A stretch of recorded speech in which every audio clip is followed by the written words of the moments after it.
All right, today we're trying something different where we are going to have opposing viewpoints, butting heads, clashing swords, and figuring out how we're able to find common ground. You guys know me. I'm Elevator Charles. Welcome to a new episode and a new series that we're going to do. And with that, I'd like to introduce one of my good, close personal friends, Mike. Welcome. Thanks for joining. Today, our goal is to talk a little bit about the Putin and Tucker Carlson interview, of course. But before we get started, people know a little bit about me. Definitely right leaning, active on X and Twitter. And I'm always looking for someone that has an intelligent way to summarize the other side. And like I said, we will clash swords a little bit today, but I think at the same time, we're going to have a really easy job at finding common ground, particularly surrounding this interview, I For think. sure. But I'm going to hand it off to you. Why don't you introduce yourself a little bit, what your ideological thinking might be, and we'll see where we kick it off. Sure. First of all, I'd just like to say one of my personal philosophies is, I always maintain friendships despite political ideologies, and I do like the crossing of swords, right? I like to challenge myself and my own ideas, constant sanity checks, and things like that. But as you said, I'm not shamed. I'm a left of center kind of guy, something that I identify from. But I'm also I've gotten my hands dirty. I'm in blue collar work. So I'm in electronics recycling, things like that. So I kind of have a little bit of a feed on the industrial components of the way the U.S. economy and stuff works. Some of the recent trade sanctions and things like that, I have a little bit of insight into, not as much as say an economic analyst, but those are where my backgrounds kind of come from. But I'm looking forward to where we can find common ground, right? Because I think at the end of the day, we want to be each other's loyal opposition, right? Right. Always debate in good faith. And actually, I hate that word debate because it does imply like an argument. More so, a discussion is what I kind of see this as. And I agree. I like what you said too about being in blue collar. I mean, you could see it in my name, Elevator Charles, right? Working in a trade or a skilled trade. You do get exposed to both schools of thought, right? Whereas if Hmm. we were professors at Harvard or MIT, we may only be exposed to that one school of thought, or vice versa, right? If we were more so in the trenches and worked in a coal mine, maybe we would think completely differently. Hmm. But it is cool to kind of see that. So we might have to call you Recycle Mike as in addition I to have no Elevator problem with Charles. that. Maybe that'll be for the next episode. Yeah, I'll update my lobby name. Yeah. All right. So what was it? It was 2 nights ago that Tucker went. He's been in Moscow presumably the whole week, but he finally went and interviewed Vladimir Putin, and it was to much the chagrin of the what I call the propaganda media in our country. They started ripping their hair out because they're afraid of what Putin may say, right? And I guess I'll start by saying this: what I felt as I was watching that interview was that I almost watched it to say, okay, let me try to catch Putin in a lie. Let me try to catch him not answering questions, dodging questions. And I will say I'm a fanboy of Tucker Carlson, but I admit it. I think he did a good job. And I Hmm. think that Putin stuck to the point and he delivered his message pretty clearly. Now, we can argue the merits of what he said, but I think that he delivered his message articulately, which is something that's actually quite rare for a leader in this country, and he made a case, right? Did it have to involve 1,300 years of history? Yes, but he made a case. So how would you respond to that? Were you afraid to hear Tucker Carlson interview Putin? A little bit, it's not that I've never had any faith in Tucker Carlson's ability to do what he does. It's what he does with his abilities is what always kind of bothered me, right? I'm not gonna lie. I've never been a huge fan of his work per se because he's just very good at being an investigative journalist and spinning just the way, say, the left can do, spin on their own stories and stuff like that. So in general, I'm a big, I really do not like color journalism, as it's called, like opinion journalism, things like that. But I must say that I agree with you on 2 points. I think that it really showed the threat of Putin as the statesman. He makes a compelling argument.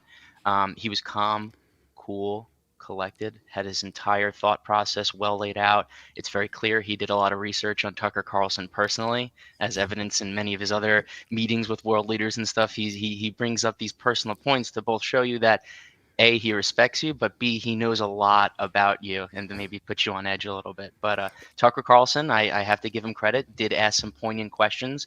He knew he was on, in enemy territory, so he had to be a little bit careful. But like I said, he asked us some pointed questions that most other mainstream outlets, would, as a matter of decorum, never ask something like that.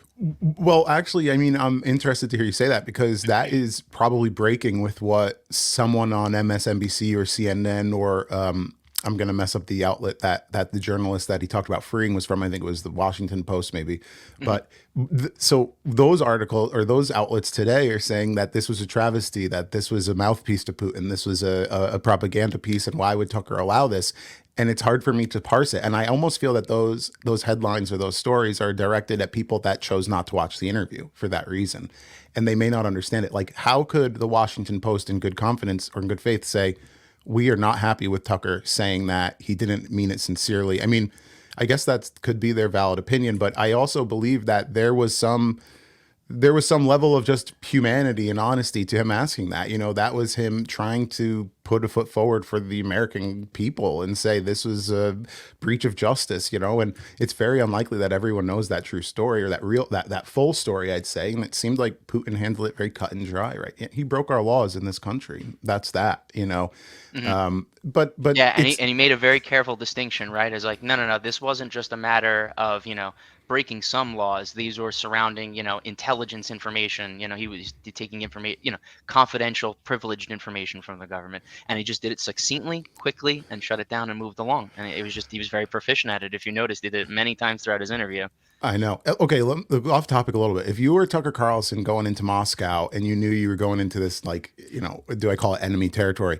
Mhm. Would you be afraid for your life sitting in the Kremlin and being served a bottle of water or something like that? Besides never having been in such a political arena, or kind of like that kind of a caliber interview with anybody, much less just going and doing what we're now, right? I get a little jitters of doing this, but yeah, I would probably be shitting bricks sideways the whole time, drinking Yeah. the water. So this is the thing, is that I think Tucker probably took some relief in the idea that if I'm assassinated, right, or something harm comes to me, how bad would that look, right? So I think, so to your point before, I did want to touch on something. There's some criticisms about him that I don't think are too legitimate, like you were saying, as the Washington Post. Um, they don't have to be mutually exclusive, right? He could be there asking a journalist, not only because I like to give people the benefit of the doubt and not believe that he's treasonous, and loyal to another country, but he could be doing it to both A, legitimize his interview, and B, just make a pointed question to Putin. Uh, no other journalists are going to get interviews because they know that they won't ask him those things. So I will applaud Tucker for, if this was a bait and switch, to be able to even get in there and ask this kind of question, put Putin on the record about it, even if it was a nothing burger response, right? Right, right. Yeah. Giving him a question that puts him on the record. Exactly. That is how I felt about it too. And then the Washington Post discrediting it and saying we don't endorse this. It's just very strange. And I'm sure they're doing other things to work to get this guy back. But Editorialism, right? It's what it right. is at the end of the day. They're a business. They have to editorialize to their viewership, and things like that. That's S- the way, s- unfortunately, news is today in America. So how could you segue better than that into saying that the harm of Russia and the Russian state media is that it's propagandized and it's filtered to be a message that they want to put out there. And Hmm. that was the main theme as to why people were so afraid to hear Putin. Hmm. But wouldn't you agree, and based off of what you even just said, that the American media is similar and actually in many cases, if not worse, in that the government is working with search engines and with social media companies and Hmm. working, within their interdepartment agencies that they establish. I'd be careful not to say worse, but I would say that, our hands are not clean either, right? I always like to Okay. just call ourselves the lesser of two evils, right? We're not perfect, but I think we can both agree just the style of government and cultural values just don't align. And you and I prefer that as much as many other, 350 some odd a million Americans. That's why so many immigrants come here, illegal or otherwise. It is an enjoyable model to try to pursue. Yeah. Well, I guess my comment though would be right when you read back, and I tried to do as much as I could, and Mhm. I probably went overboard trying to understand that 1,300 years of Yeah, history yeah, yeah, that yeah. Putin listed. Right. I admittedly didn't go back to 900, but even as recently as like 2014, and that was when Crimea was annexed. Well, or Right. sorry, I want to go back to Gosh, I'm going to make myself look silly now. It's either World War One or World War Two. It was Okay. when the Bolsheviks were fighting the anti-Bolsheviks, the red versus the white Mhm. in Russia, the Russian Revolution. So that's after World War One. Yep. And what had happened was, I think, the way I understood it was that Ukrainian leadership had an option to basically align more closely with Russia and what would become the Soviets, or to align more closely with Europe and trade partners that they've developed there. And according to, I believe Putin touched on this. He says that the United States made a deal that they would come and they would help and work with the Russians to secure Ukraine as part of their jurisdiction. But then it turned out that the United States kind of worked behind the scenes to assist in this coup d'etat, as he called it, and help Ukraine kind of align more closely with the Europeans, which was not the idea of their government at that time. Their government was overthrown, Hmm. and Putin is very ultra confident that the United States was heavily involved with that, despite what we were saying to him on his face.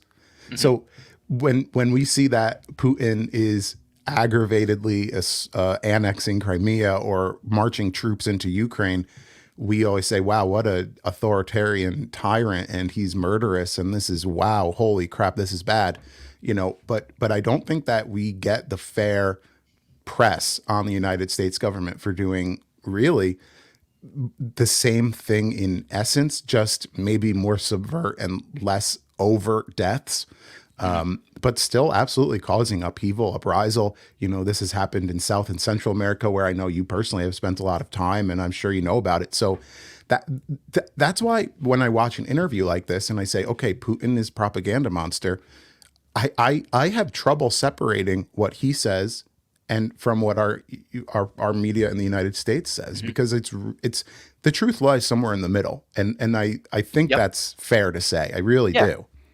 Yep. So yeah, I'll jump in a little bit. So I think a good characterization of this interview, in terms of its importance, is would be that, right. We If you want to learn about World War II, you're not going to read Winston Churchill's books to get an accurate account of how everything happened.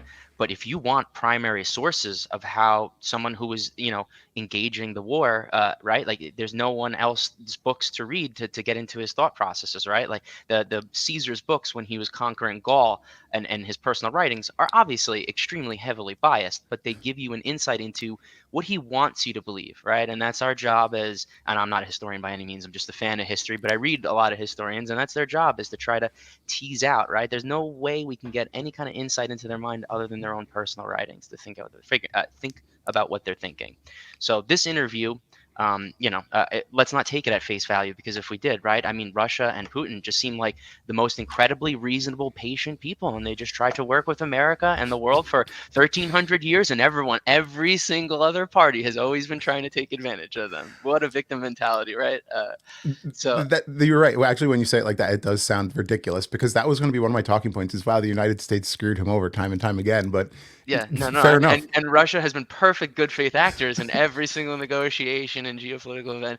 So Right. I would say that, there's another component of studying history, right? Is you never talk about history within 20 years of an event happening, right? It's modern events, and there's too much information being created that will soon be our primary sources that we can analyze, and we won't be able to get a fair account, right? It's a modern lens bias, right? So you have to wait at least 20 years after the event. So right now, we're getting in our media the, what's best for America, and Russia Today and the various other armatures of their media outlets are going to give the best message for, nationalist Russians to hear, right? So yes, unfortunately, it probably won't be 20, 50 years until we really understand what's happening in here. To tie back into, America's intervention, we don't have a great track record, that's for sure. Neither does Russia. Yeah. I would say arguably just as bad, or far, far worse, right?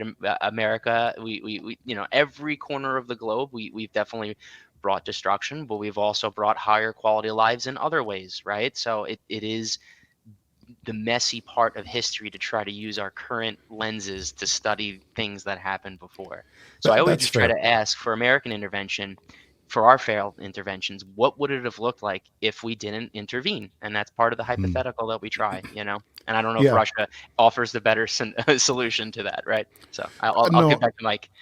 I think that's a very fair point. And actually, I like what you kind of said in that this interview with Putin can kind of be memorialized as his journal from the time. And this is Right. his retelling of the story. So it will be important as history proceeds and we look back on all of this, right? That was his retelling of it. I mean, he handed over that thick stack of envelopes to Tucker to say, these were the writings, these were the deals that were made, Hmm. these are the signatures on paper. You could look at it for yourself from the 1800s, which is very cool. But you're right. You can't look at the decisions that were made for COVID, for example, just 3-4 years ago, Hmm. right? It's still modern. It's the Yeah. policies that we're talking about now. It's not considered history yet, so Yep. it's important to look at it through that frame. Yeah, even the 2014 annexation of Crimea, or Right. I believe that started in 2012. When Putin came back into power. But that was around the time that I started getting involved more so in politics and reading the news every day, and I definitely remember hearing about it, but I don't know that it was as front facing as it is now. Actually, here's something I wanted to bring up. I had a conversation with another friend recently. In fact, we had it in the mutual group chat we're in in the group chat regarding the level of global conflict, right? So we have Ukraine and Russia right now. We've got China and Taiwan, that things are heating up in the Indo-Pacific. And we've got, of course, the Palestinians and Hamas and Israel. And one of the comments I made was, wow, online, everyone's saying this is World War III. Here it is. We've got all Yeah. corners involved.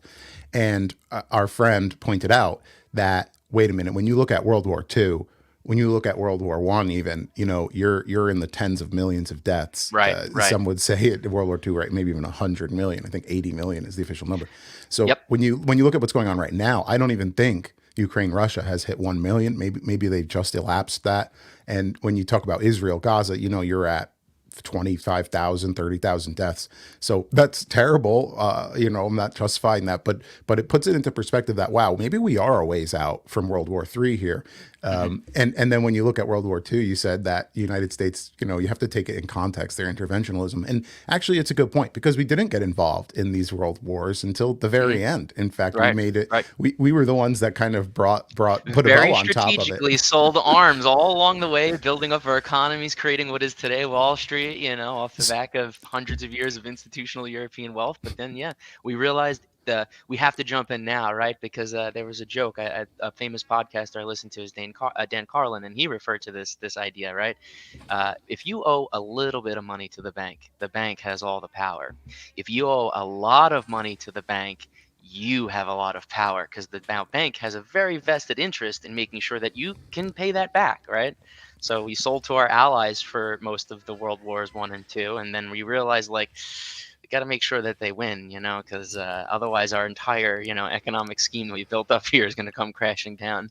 Well, that's been one of the biggest changes I've seen lately in the parties in our country, where Mhm. Democrats traditionally through the hippie movement and Vietnam have always been anti-war, and the Republicans were kind of the hawks.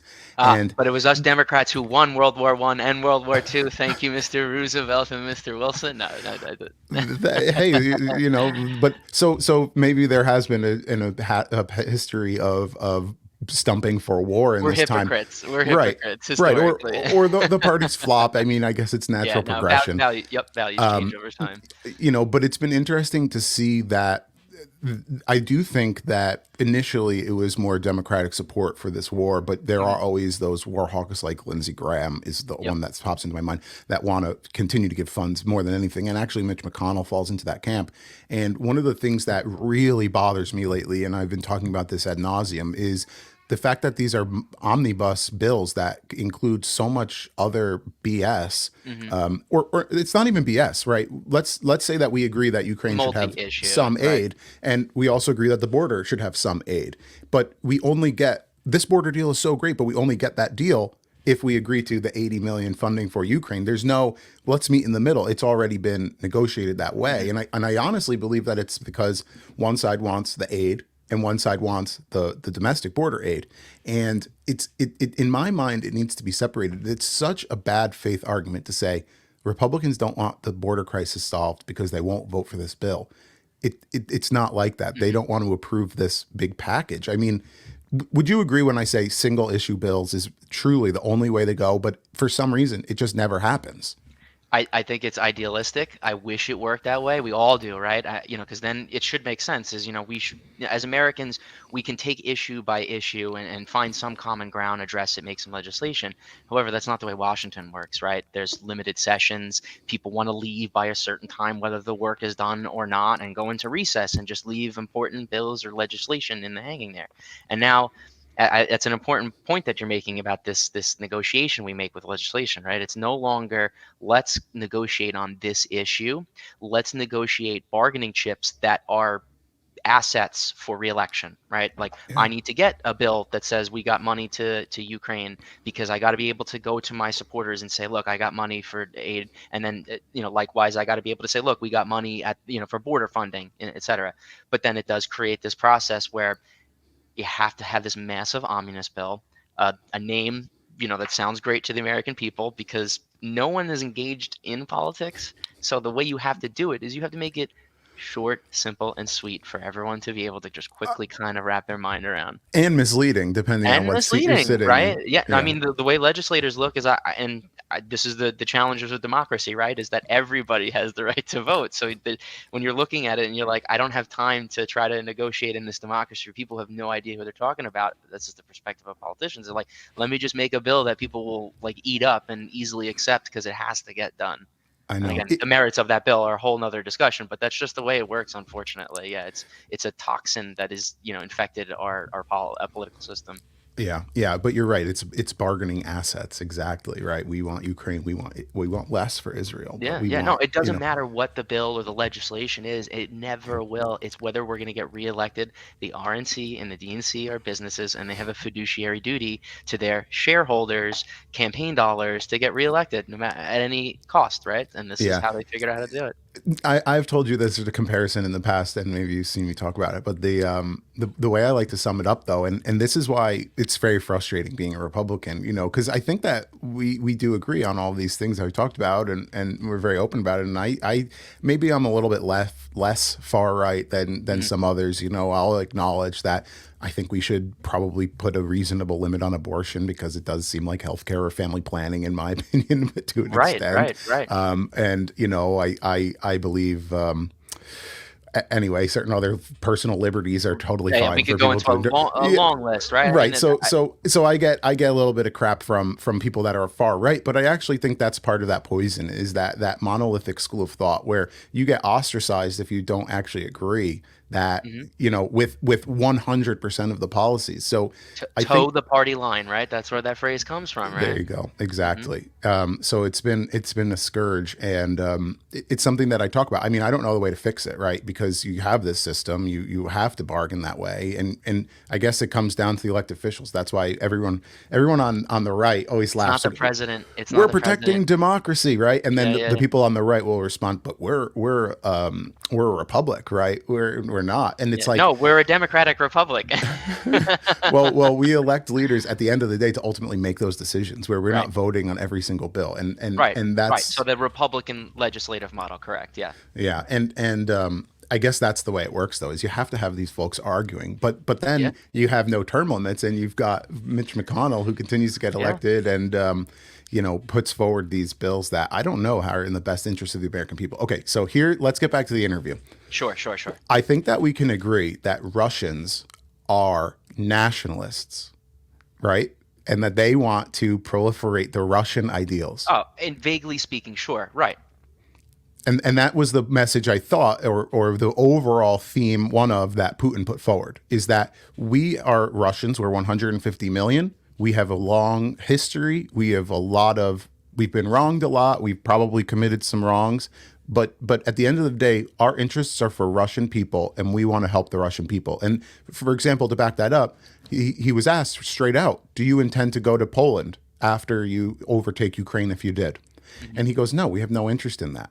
Right. Poland has a very long cultural history, right? Actually much different than what Ukraine's is. I think that they were part of empires and much different than the history of Ukraine as Putin described it.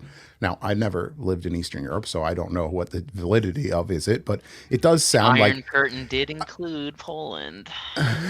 okay, you obviously Yeah. know more than me about it, and that's fine. I'm not pretending to be the expert, Right, right, right. but No, no, but no. I'm saying it's a fair characterization, but I would also say is how many times have the Russians kept their word about saying we're not going to pursue that interest ever, and then went and did.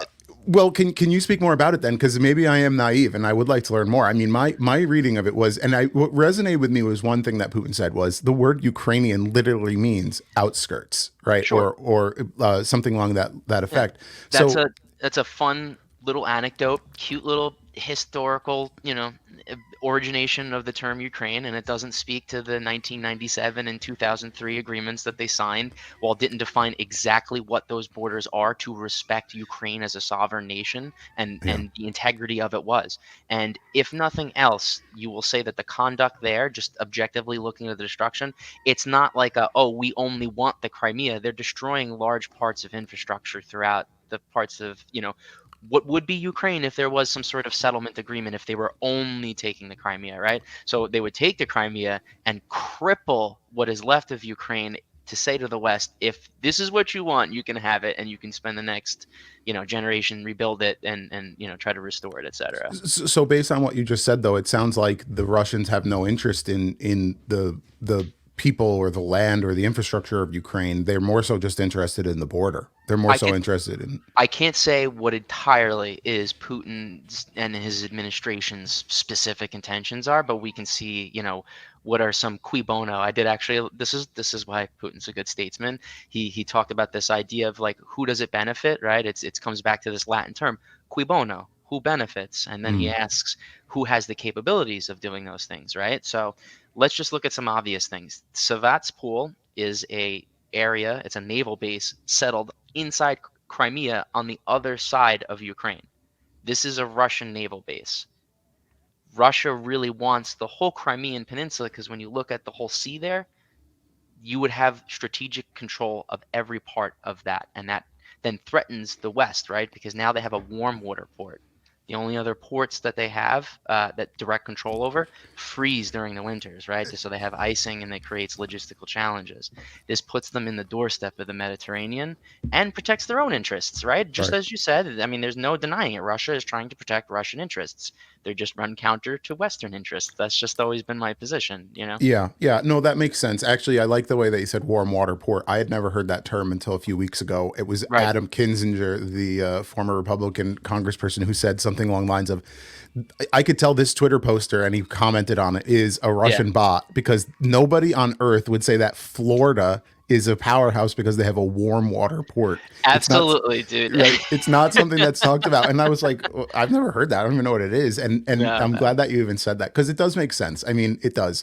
And when you just look at the geography of that continent, yeah, you're Right. right. You head that way. It's not good. So, but okay, guess what? Let's play devil's advocate. I'm not stumping for Putin here, but I'm No, doing sure. what Tucker For Carlson the did. sake of the discussion. Right. Let's play it out in a war game. So Putin also says that there's been 5 encroachments of NATO. So to say that Putin is crawling into Crimea, okay, you're claiming one of your territories that you've already been involved with and invested in and is ethnically Russian according to him, right? If you took a Mhm. census in Crimea, maybe they would say they identify as Russian and this is what they wanted. It is possible. But he spoke about those 5 advancements of NATO into the Baltic regions, and that's what to me really resonated in that the Americans aren't talking about this. The Americans aren't talking about, or the media isn't talking about the expansion of NATO as a way that we brought them to the doorstep of Russia and saying you need to tell us that Ukraine is not going to be accepted in NATO.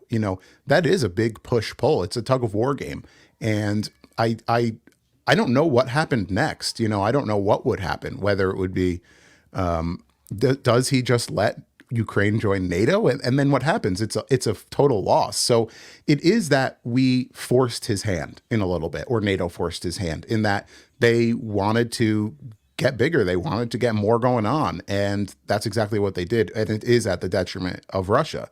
I mean, what's their other options, right? And that's what he Right. explained. It's not to the benefit of the United States because now they're forced to communicate more so or deal with the Saudis, the Indians, the Hmm. Chinese, and Yeah. those have become world powerhouses. So it is foolish in a way for the United States, and our dollar is getting decimated. We're investing. I think it's like going to be $1 trillion this year to NATO and our military. It's Mhm. something that is not sustainable, and is it actually strategic? We talk about the well spokenness of Putin. It's so true. He summarizes it so clearly, and I don't know. First of all, if you sit a Biden in a room against him, you're not going to be able to articulate this. But Yeah. who on the American side can kind of adequately sum this up and say, no, this is our reasoning. Is it for global power? Is it to shut up the Russians and the Chinese? I don't see that as the avenue of continuing to grow NATO, because eventually these BRICS countries, they're going to overpower NATO. They're going to get bigger than it. It's just the way that these charts are headed. There's going to be Right. an intersection. So it is, I believe, short-sighted, and that I don't know. I personally believe we've and these number. What I'm about to say is funny that we don't even know the real number, right? The amount of aid Right. given to Ukraine so far. I That's remember. very obfuscated. A lot of it is in discretionary spending, that's just been allocated to some budget and you don't know how it's actually spent, right? I mean, back at the beginning of all of this, I remember that they were talking something like 120 billion. And as it went on, now I see numbers online like, yeah, we've given 75 billion to Ukraine. It's like, wait a minute, back in month one on the first allocation, you Yeah. gave 120 billion. So now we're at 70. You just agreed to another 80 billion in this bill. By my count, we're over 200 billion. That's a quarter of our NATO spending just to aid to Ukraine and Right. rebuilding and humanitarian. That is World War level. I mean, of Yeah. spending. Well, Uh, part of the concerns in World War One and Two, and the way they were talking about it is just, and what made them such terrible wars. And thankfully, in the post World War Two, New World Order, we've had these conflicts. They don't rise to the level of 80 million dead, right? Like in the case of World War Two, between civilian and military casualties, right? But technology is exponentially increasing in destructive power, and it doesn't take much to do a lot, right? So it is very hard to say what is the strategic value of something we're doing now, because again, it's kind of inside the 20 years of history. But you're touching on a lot of important and undeniable facts, right? Like these are economic systems that are bumping up against each other, right? This is the natural friction that's going to be met between, say, like a BRICS and NATO. But more importantly, I'd say this is like a EU.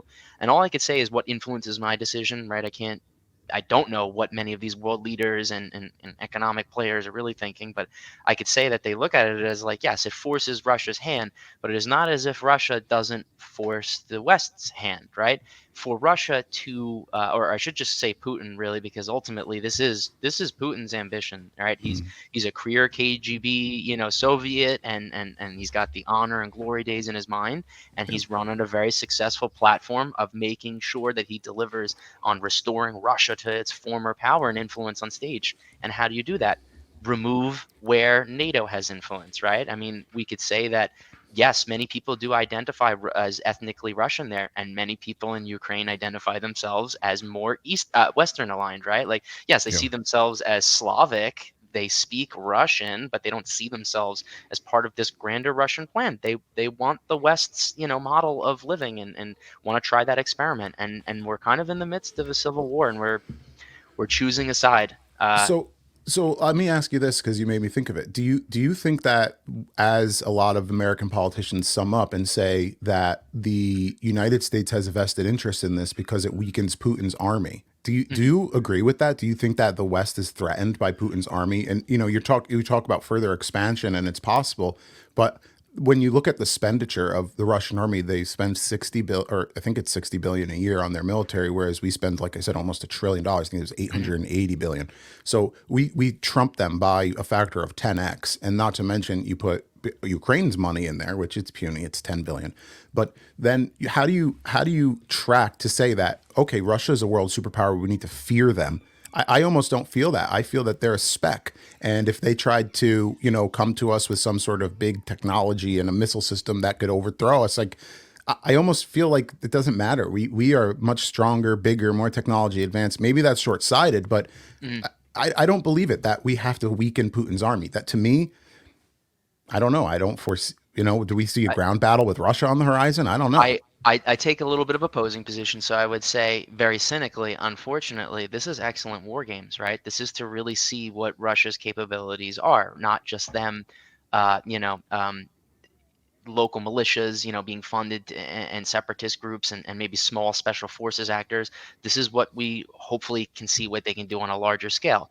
One to one, if we were just compare soldier to soldier fighting, Russia, America, it would be clearly in America's advantage, but doesn't mean that we could conquer Russia or that we could then exert our influence successfully in the regions that Russia, their sphere of influence occupies, right? That's the issue is we might be able to defeat China handily in a fair, conventional one-to-one conflict, but they're not going to fight that way, right? It's Yeah. in Russia, right? And especially when we have to exert our influence over, thousands of miles, it's extremely expensive and it takes time and there's latency. So even with these military bases out of the way, it's the fact that they're in the region, they know the region well, they have operators and partisans in the region.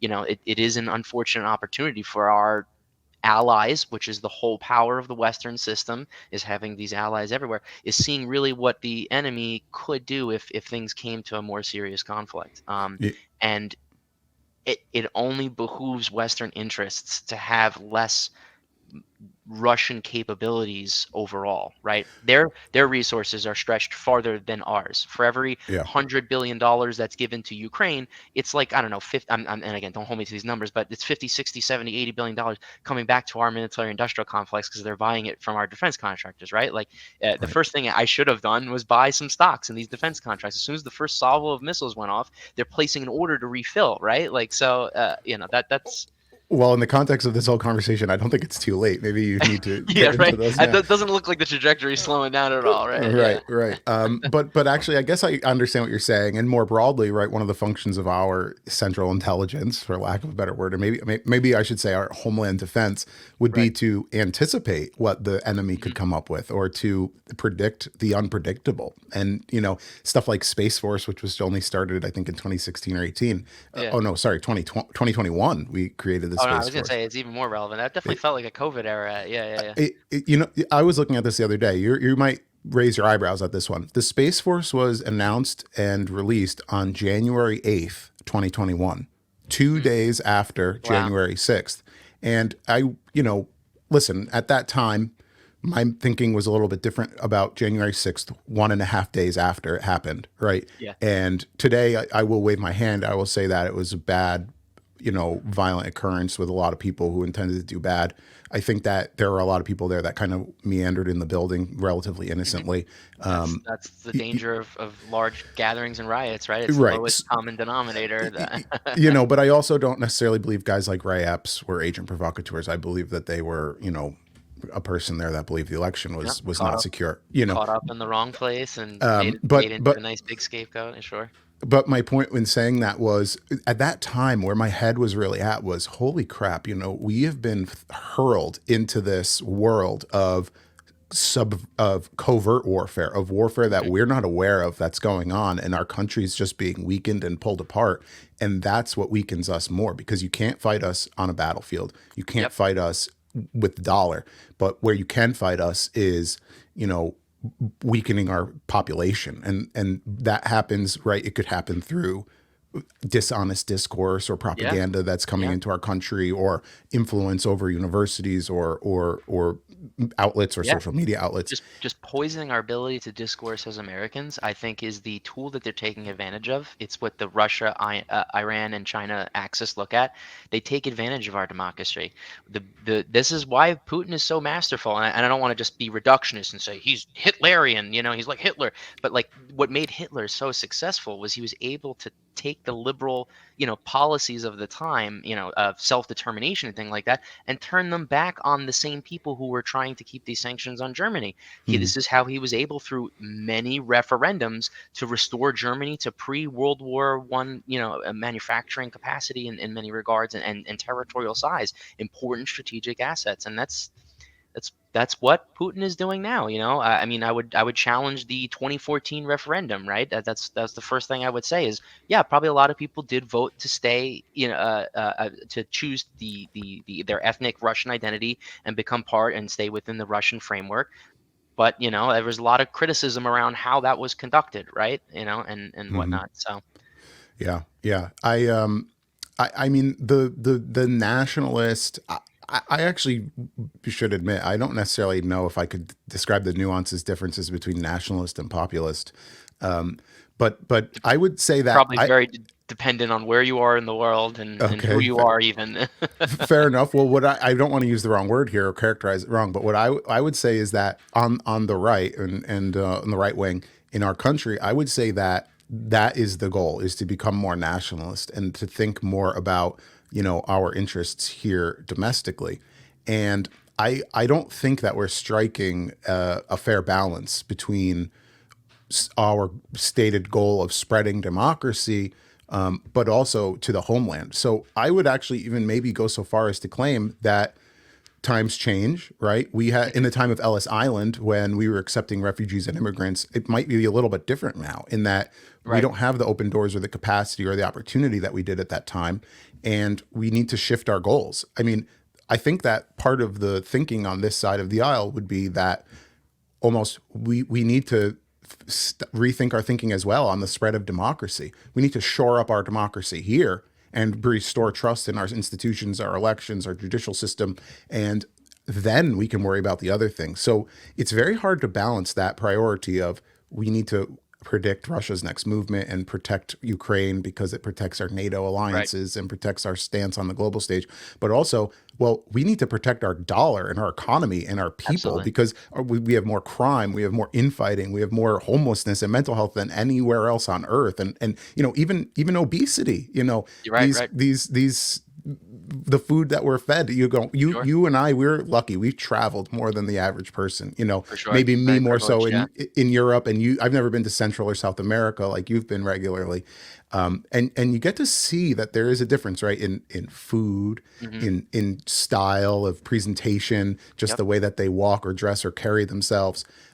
You get that liberty, and I think that in the United States, that progressivism has taken hold to become over the top. And what Putin's goal was is, you know, of course he's religiously motivated by the orthodoxy, but I think that we would benefit in this country from a little bit more of a cultural direction Hmm. of a shared unification to say, you know, it might be better to standardize some of our practices rather than saying, hey, Yep. everybody have a free for all. You go marry who you like, sleep with who you like, adopt This. who you like.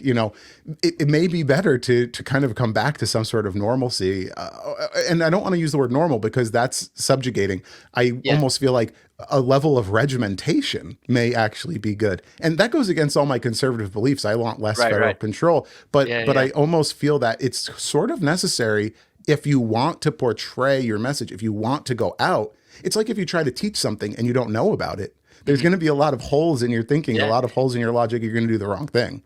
Putin has this image and works dutifully to craft the strong Russian individual and what it means to be Russian. And I would say that a great challenge we're facing in America is this lack of idea of Americanness. What does it mean to be American? Um, it is again. I don't keep meaning to use the same word, but it's also the challenge of our progressive democracy, right? It's just how do you balance the civil liberties of which we tout and we say we enjoy and we do enjoy, and then at times we're faced with the consequences of those at times. There's no doubt in that, right? I think there must be some way moving forward that we need to have a multifaceted picture of what it means to be American.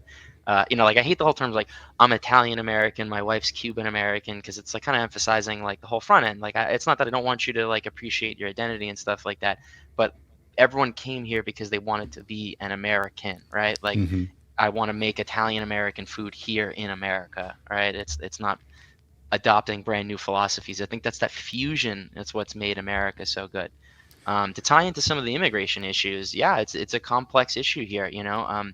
We shouldn't have unchecked, unregulated borders, right? But coming from the recycling industry, I could tell you like the bread and butter are illegal immigrants, and not even just from Hispanic, countries. It's shocking, but it's from all over the globe, and it's Yeah. chain migration, right? So like a couple people get in from like one village, and now all of a sudden, over 20 years, friends, family, cousins, towns nearby, they all come here. And Central Islip in Long Island today, I joke I call it Central America, but it's all Ecuadorians and Salvadorians from like very small bands, right? Because it's Yeah. chain migration. They all Yeah. knew each other and they all came here. Now, many of them have fake social security numbers.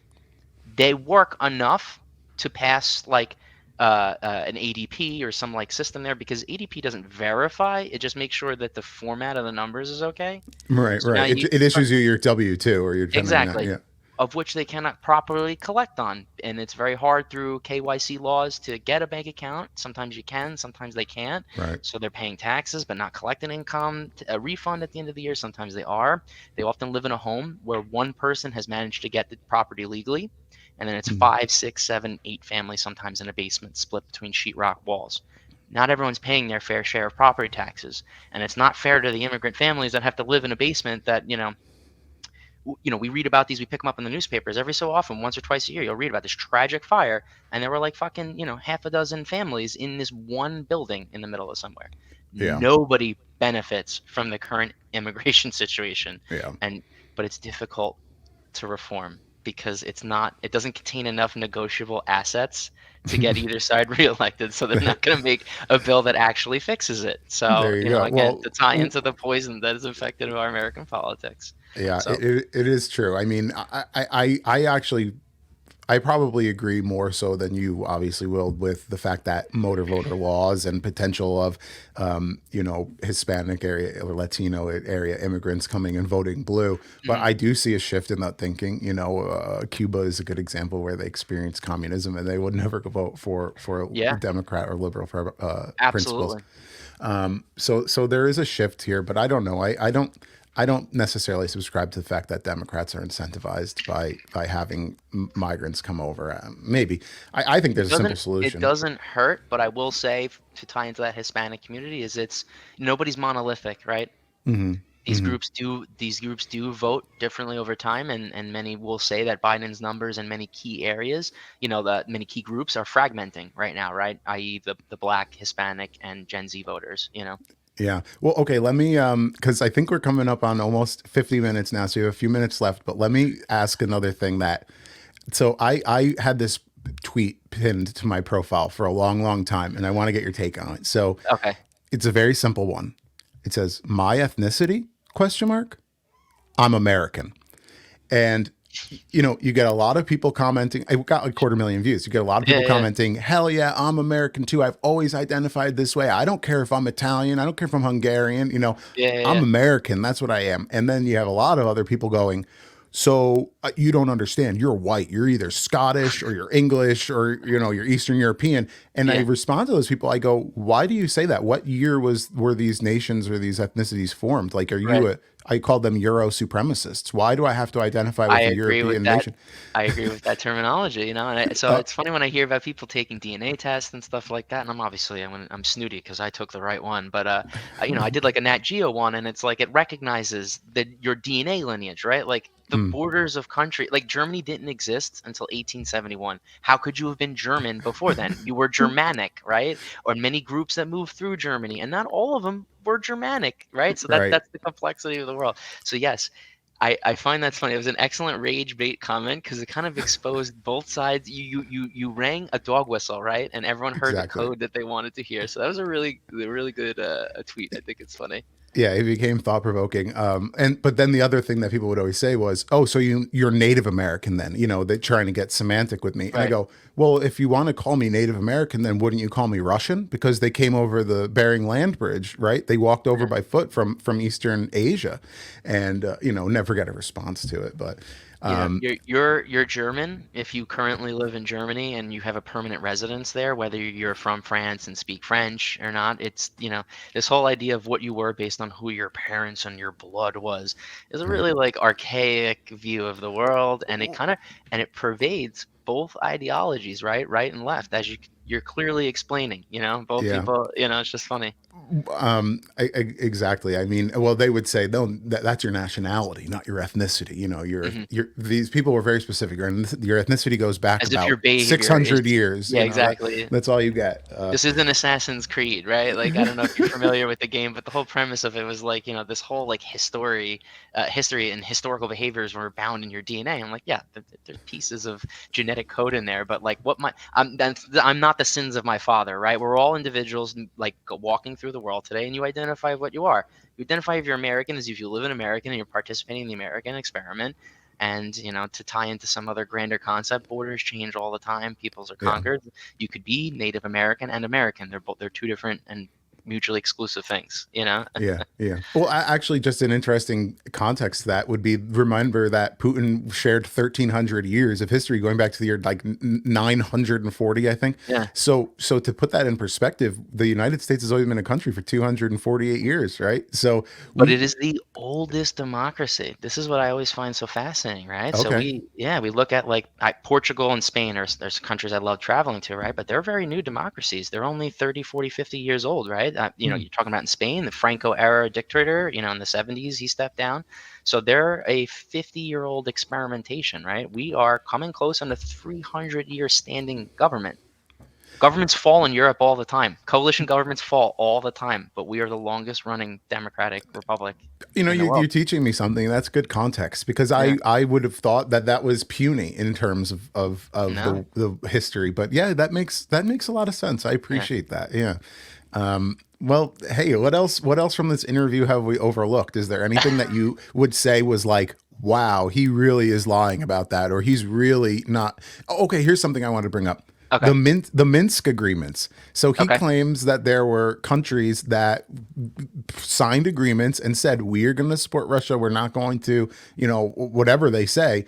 I think he called out France, Hungary, and maybe Poland to say, you guys were here. You agreed that we were going to support Russia here, and you did not do it. Yeah, no, Do you, no, Russia, again, perfect good faith actor, acted accordingly to everything that they said that they were going to do. Never reneged on any of the negotiating, items that they suggested for. So I would say to the Minsk protocols is, Putin has his version and their version of accounts, right? Just as everybody does in negotiating.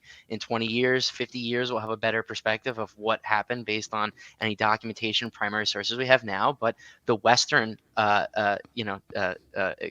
counter to that is that you threw out the Minsk protocols once you, conquered the territories where you felt you had strategic, control of, and you didn't feel you need to have a concessionary, agreement anymore. So you just continue to pursue the conflict. That's why the Minsk protocols aren't the way they were, because you hmm. don't feel you need to even have a concession agreement anymore. You want more of the Crimea. So that's Yeah, that's I that. understand. Yeah. So, Yeah. so Why would it's you very sign Minsk fair. protocols if you don't need to sign a concession agreement because you're going to get more than what was in them? Hmm. Hmm. But what better propaganda than to be able to say, and I know Tucker Carlson's not going to do this, but if you can get an American journalist, why don't you go ask this president and this president and this president this Hmm. exact questions? What perfect, propaganda sound bites for them to then play in Russia. Look, the media, like they can't even, Americans hate them, as much as we hate Yeah. Americans, right? So, Right. Go ask Condoleezza Rice why she didn't want to sign it yeah. after George Okay. Bush told us. Yeah, Yeah. and I'm sure I, Condoleezza Rice is just gonna say, "Yeah, we were bad faith actors. Russia, they were good guys. Like I shouldn't have know. did what we did." No, it's fair. So okay, let's put a bow on it here. So Okay. with Putin, we kind of agree that this interview will become part of historical record, and he was very, whether or not you believe him or like him or think he's a good person, he was eloquent and articulate in the way that he described his position, and an ignorant onlooker might say, "Wow, that makes a lot of sense." Hmm. I would be curious who in the United States we could see as someone that can summarize this issue or our standpoint over 20 years. And I don't know that we have any politician that could summarize it Not and politicians, no. become the voice of record for our nation and our I, point of view here, because I it's would, not the media, it's not the no. politicians, maybe historians, but even they have objectives lately, and it's Hmm. it's very interesting. I don't. Who would you say? No, I mean this is the thing is you have to listen to you have to listen to several mainstream outlets, and again, we're within the 20 years, so like, yeah, I will say I conceded a lot of points. We're really stretching America's resources thin. We might not be, in terms of casualty count, on the verge of World War III, but there's literally conflict in every major area that is highly vulnerable to spilling over into grander scale conflicts, right? Every major economic and political system is almost at heads right now, right? So we are inside like the crucible of potentially like a really big event that could boil over. Now, in years past, what prevented a world war versus a world war happening, where if they were magnanimous, smart politicians who were very forward thinking, who could pull us back from the brink. I agree with you. I Mm, don't know how many there are right now, to be honest.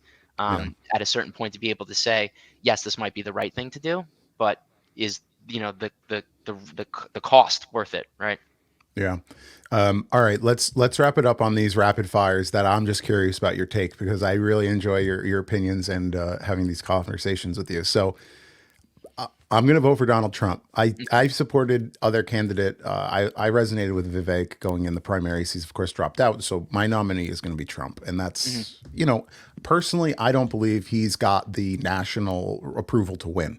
In fact, I hate to even hear myself say it, but I think that Haley has a better chance to win on a Republican ticket than Trump does. I don't think she aligns with my values personally. But so my question to you is, do you think if Trump and Biden, as it's presumed, will go head to head, that Biden will eke out a slight victory as he did previously?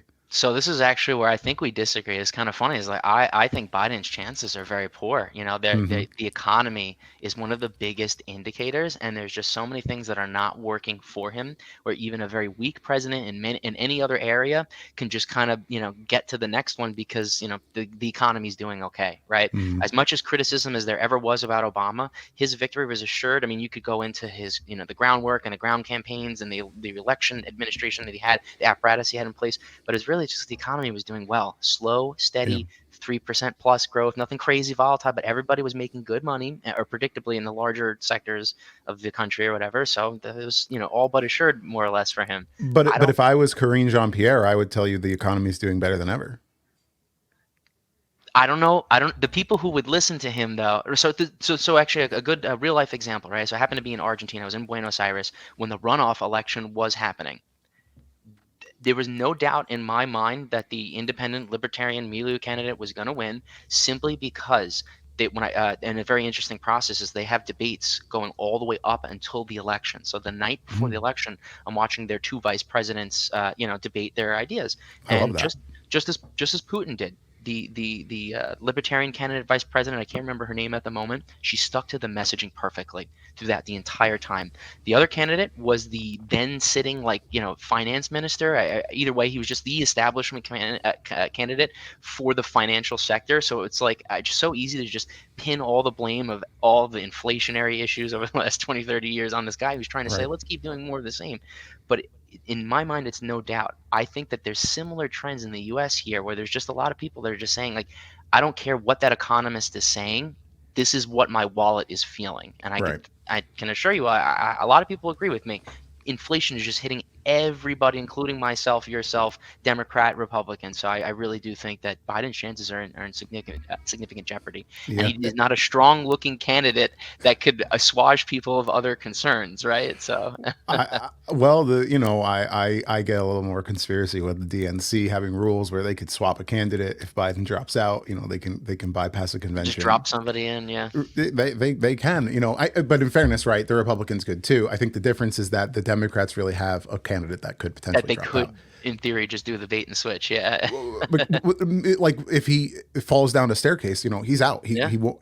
So actually, he's broken multiple bones in the last 4 years. I, So I will say, as someone who's left of center, if the Republican Party had just nominated Chris Christie, I would have no doubt voted for him. I would tell you that I'm looking for a middle of the road moderate Republican candidate yeah, for balance. The Democratic Party needs to be challenged, yeah, just as every party does, but more particularly now. I mean, the same way Mitch McConnell had a problem, so is Nancy Pelosi's, stranglehold of the DNC and that kind of influence. There's too much old establishment politicians on both sides, and as a Democrat, my duty I feel is I could vote for a moderate Republican candidate to show them that my vote's not guaranteed. Like you can't just count on it. You have to earn my vote, and I can swallow concessions in some area if overall I'm getting a good quality candidate. I'm biased because he's New Jersey governor, so I just see his success as a purple governor. But to Right. me, that speaks as to someone to be able to try to navigate a bipartisan solution to things nowadays. Yeah, I think that that's very nuanced thinking, and I appreciate it. And I'm similar in that I would be able to parse out the different policies of a candidate, their successes and their failures.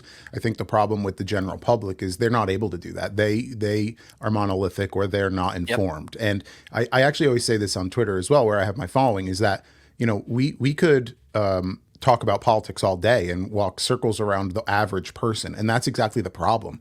Is that I think like half of this country is independent. They're not We associated with a shouldn't be party. able to, right? Well, I should be challenged by a lot more intellectually sound people all the time, you know? you and I, and we're like newbies basically. We're not politicians or even in that world. We work in trade jobs, but the fact is that we are probably in the top 10 or 5% of people who know these policies and these histories, and a lot of people don't. So yeah, it comes down to a popularity contest. And actually, with Christie or even Haley, you don't even get to the point of their policies or what they would Yep. do. You get to the point on our side, at least the Republicans, where it's like, oh yeah, CNN likes this guy a little bit. We Yeah, hate yeah, yeah. him. Yeah. I couldn't tell you a single thing that Christie wanted or didn't want. No, no, it never got there, right? Actually, I always joke, Nikki Haley, I went on her website because I was saying, if she's gonna win, let's look Let at me her see. policies. Let's Let's see understand what it. they are, You, yeah. you go on her website, she doesn't have policy No. positions. There's no link to it. She's got No, that gets you unelected. she's got a repository of GIFs that you could share. I don't think anyone's ever done that, but yeah, That's interesting. so I researched where are her policies, and actually CNN wrote an article and it said, we reached out to her campaign saying, where is your policies? It's not on your website. And they said, what do you mean? It is on our website. And they sent a link, nikkihaley.com/ policy stash positions or whatever it was, but it's not anywhere linked on the website. It's a secret page. It's and the campaign said Yeah. something like, this is on our website. We don't know what you're talking about, and CNN is Yeah, like, it's yeah, yeah. important to note that this is not accessible to the average person. You can't Google it. You can't link to it. You can't Yeah, find it, yeah, yeah, yeah. So, but when you see it, she's pretty strong on the immigration, border, all this, but that's not what this interview is about. So, hey man, it was really awesome talking to you. Thank you. We're going to do this a lot more. So I'm grateful for all your insight. You're one of my closest friends, Mike. I love you very much. Recycling Mike. And, hey, everyone who's listening, thank you very much. Make sure you follow me on Twitter, Instagram, YouTube, TikTok, whatever you use. And we're going to try to do this maybe once a week, maybe even more. We'll see. So thank you again, Mike. Awesome. Likewise, thanks for the opportunity, and it was always great to talk to you again, a good friend. Love you, Yeah. and we'll talk again soon. All right. Love you too. Bye. Later.